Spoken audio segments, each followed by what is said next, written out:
In this video, we're going to talk about the offhand.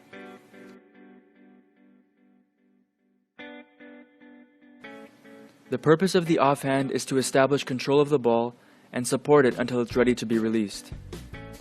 Now, there are several different variations of offhand positions, but the most common position seen amongst great shooters, and the one that I would recommend, is to have your offhand loosely on the side of the ball. And at the point right before you start to push the ball forward, your thumb will be facing directly behind you, and your fingers will be pointing either directly upwards or slightly tilted towards you.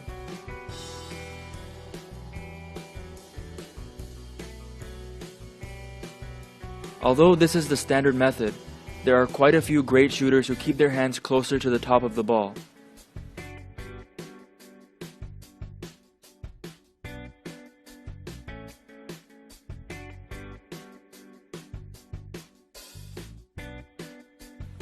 Something to watch out for here is that having your offhand on top of the ball can sometimes cause shooters to overreach with their off arm, which can bring their non-shooting shoulder too far forward and cause tension in the shot. As I mentioned, the offhand is only meant for support and should not interfere with the release.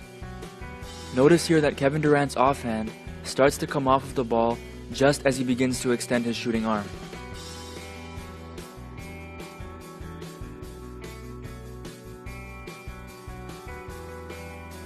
The offhand should be completely off of the ball before the wrist begins to snap forward.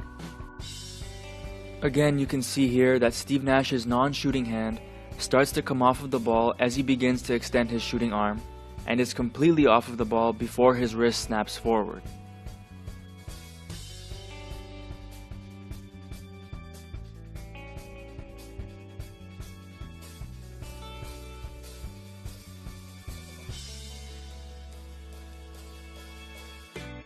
Sometimes, players use the thumb of their offhand to provide extra power for the shot. In extreme cases, this will cause the offhand palm to rotate and face forward.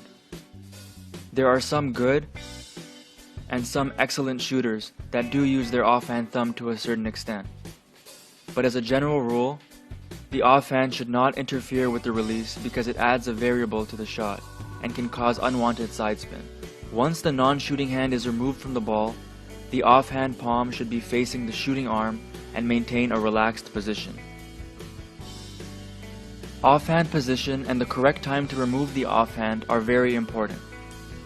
But what happens after the offhand is removed is just as, if not more important. One of the keys to consistency in shooting is to minimize excess motion during the shot. After removing the offhand, the non-shooting arm should remain as motionless as possible while the shot continues. Watch here how Carmelo Anthony's entire non-shooting arm remains almost completely still until he releases the ball. Once removed, the non-shooting arm should be left bent for the remainder of the shot and should not overextend in order to minimize tension and excess motion.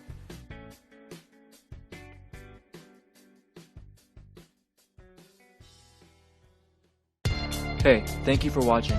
If you found this video helpful, let me know in the comments and share it with someone who's struggling with their offhand.